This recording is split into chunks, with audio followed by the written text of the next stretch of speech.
بسم الله الرحمن الرحيم. فانظر إلى آثار رحمة الله كيف يحيي الأرض بعد موتها. بنوارە بۆ شوێنەواری ڕەحمەتی پەروەردگارت. باران یەکێکە لە ڕەحمەتەکانی خوا. ئەم دەشت و دەرەی ئاوا پێ جوان بووە و ڕازاوەتەوە، دڵێک سەد دڵ حەیرانی ئەبێ. ئەو کەسەی توانیوێتی ئەو هەموو گژوگیا و گوڵ و دار و دەوەنە زیندوو بکاتەوە پاش زستان و مردنی زستان، ئەتوانێ مردووی گۆڕستانەکانی زیندوو بکاتەوە. سڵاوی خواتان لێبێ، ئامادەبووان بیسەران بینەران لەخوا داوا ئەکەم خوای پەروەردگار لە هەموو لایەکمان خۆش بێ و موفەقمان بکە. بە بۆنەی نزیک بوونەوەی مانگی پیرۆزی ڕەمەزانەوە حەزمان کرد چەند بابەتێک پێشکەش بە مسلمانان و بە هاوڵاتیە بەڕێزەکان بکەین بۆ خۆسازدان و پێشوازیکردن لە مانگی پڕبەرەکەتی قورئان، مانگی نور، مانگی بەرەکەت. شهر رمضان الذي أنزل فيه القرآن هدى للناس وبينات من الهدى والفرقان. خوای پەروەردگار لە قورئانی پیرۆزە ئەفەرمێ یا ئەیها الذين آمنوا، ئەی ئەو کەسانەی بڕواتان هێنا، كتب عليكم الصيام، ڕۆژوو فەرز کراوە لەسەرتان، نووسراوە لەسەرتان، كما كتب على الذين من قبلكم، وەکو لەسەر پێشینانی ئێوەش نووسراوە، لعلكم تتقون. ومێدوایە و ڕزاوایە بە بۆنەی ئەو ڕۆژۆوە ئێوە ببن بە ئەهلی تەقوا و تەقوا بەدەست بێنن وەخوا لە خۆتان ڕازی بکەن و دوورکەونەوە لەو شتانەی کە خوا قەدەغەی کردووە و فەرمانەکانی بەجێ بێنن. ساڵی جارێک خوای پەروەردگار مانگێک عیبادەت و پشووی داناوە بۆ ئەم مرۆڤە تا ژەمی خواردنەکانی ئاڵوگۆڕ پێ بکە، تا بتوانێ عیبادەتەکانی زیاد بکە.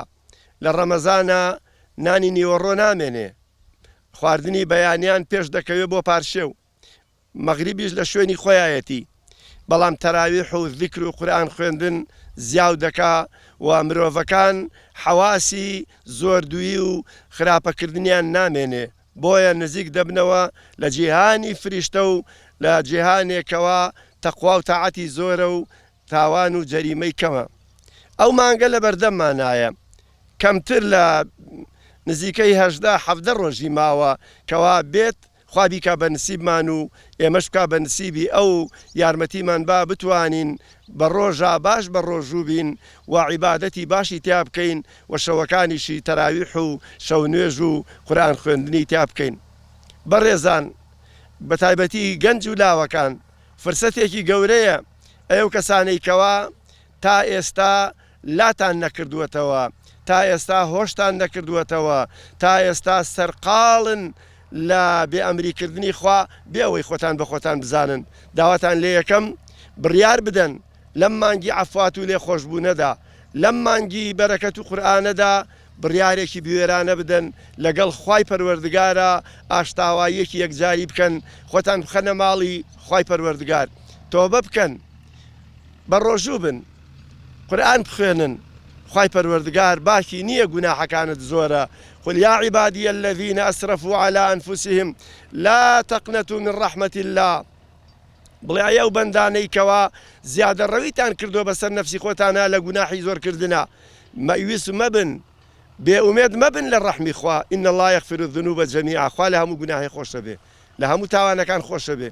بگەڕێنەوە بۆ لای خوا، تۆبە بکەن، شوێنی باشترین بەرنامە بکەون، شوێنی پێغەمبەر بکەون.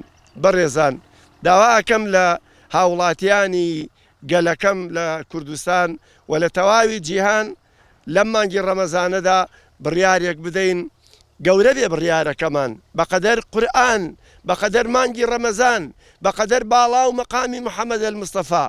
ئەو بڕیارە بڕیاری تۆبەکردن و وازهێنان بێ لە بێئەمری خوا، بڕیاری گەڕانەوە بێ، بڕیاری پەشیمانی بێ، بڕیاری خۆخستنە ماڵی خوا و داوای لێخۆشبوون و لێبوردن بێ. بەو ئومێدەی ئەوەندەی ماوە لە تەمەنمان باش سەرفیکەین، باش خەرجیکەین، کە مردین گاز لە هەردوو دەستمان نەگرین و یا لەیتەنی هیچ دادێکمان نادا.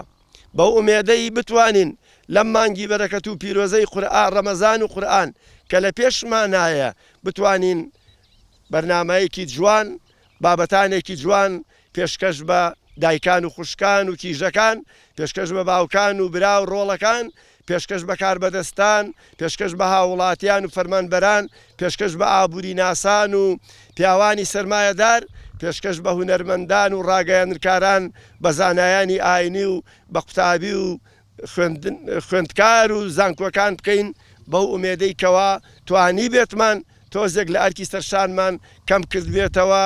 خوای پەروەردگار ئەمری پێکردوین ولتكن منكم أمة يأمرون بالمعروف ولتكن منكم أمة يدعون إلى الخير باني خلقا بو خير بو إسلام ويأمرون بالمعروف وينهون عن المنكر.